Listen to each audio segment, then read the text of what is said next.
I don't go anywhere without this. This is my traffic book right here. And if you read down below, public servant officer, it pretty much says to him, when a cop pulls me over, you're losing potato chips. But when a cop pulls me over, the first thing I do is I ask him, what's your emergency and how may I assist you? And he's going to ask for my driver's license and insurance or whatever. And I said, well, before we go there, I need you to fill this out.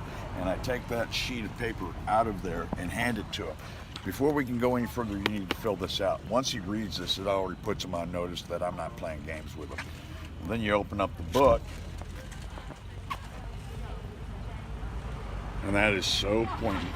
And here's the case I won against Harris County. Harris County, I always take my name out because I'm not going to give my name until you can give me what's called, and police always call it, it's RAS. What's your RAS? And they automatically assume I'm a cop because I'm using their lingo.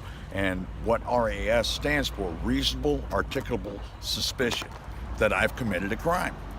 Okay, you don't have that? Okay, what's your SAF? Single articulable fact. Well, you don't have that either? Okay, you've just basically said that there's no reason to pull me over because you haven't seen a crime. Okay, here's the case I won against Harris County. You can see the stamps and date, and they ended up buying me a brand new Porsche 911 Turbo all-wheel drive convertible with them pulling me over and letting me spend a night in jail. So, and here's the lawsuit, and I've got these for everybody to see, and you can see that it's all put together, and there it is, signed by the DA and stamped, showing they lost the case. And they lost it, and they paid and you I what? sued them. And what did you win? $250,000 for a night in jail.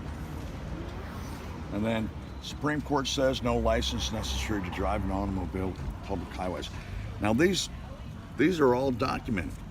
So what this is called stare decisis, okay? We're running a case that's already been won in the Supreme Court, and they're in violation of their oath of office when they don't pay attention.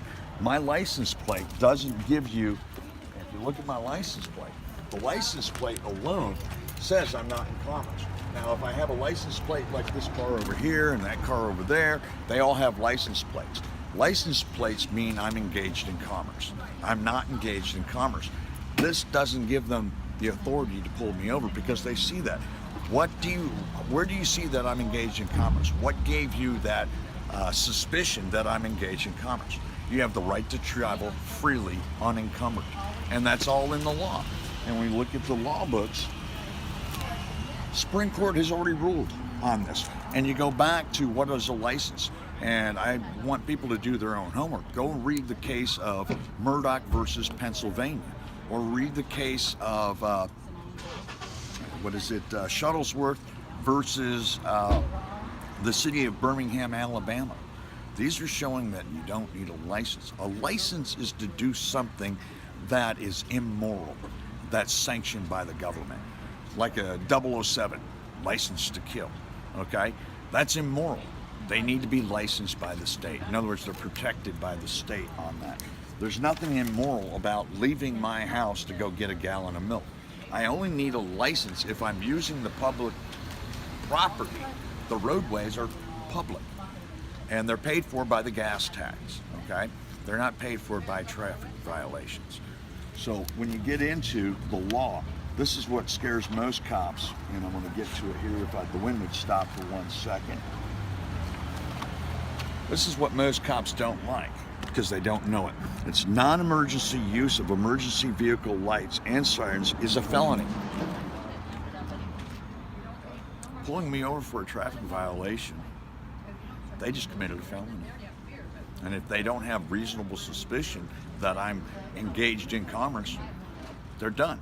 And I'll bring out my brother's, I'm gonna put this away real quick. I'm gonna bring out State Trooper.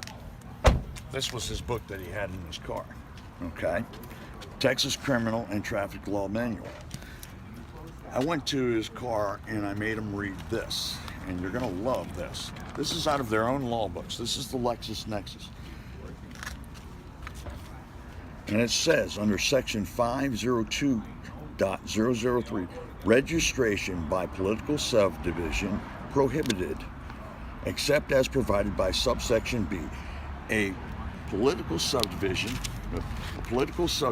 of this state may not require an owner of a motor vehicle to register the vehicle, pay a motor vehicle registration fee, or pay occupational tax or license fee in the connection with the motor vehicle. This section does not affect the authority of a municipality to, right here, license and regulate the use of a motor vehicle for compensation. So if I'm not engaged in compensation, being paid to go from point A to point B, I don't need a driver's license. I don't need to register my automobile. And it is an What about automobile. Massachusetts? All traffic codes are pretty similar because they're all federal. They're pretty much the Is same. a copy of Massachusetts? It's going. You can Online? find it, and I will tell you, go to like Amazon or eBay and buy a used one. My brother had to pay $300 for this book. Okay, and then you look at it here. Imposed a permit fee or street rental charge for the operation of each motor vehicle, okay, used to transport passengers for compensation. So who needs a driver's license? A taxi driver? Anybody that's engaged in making money using the public property. I don't go anywhere without this.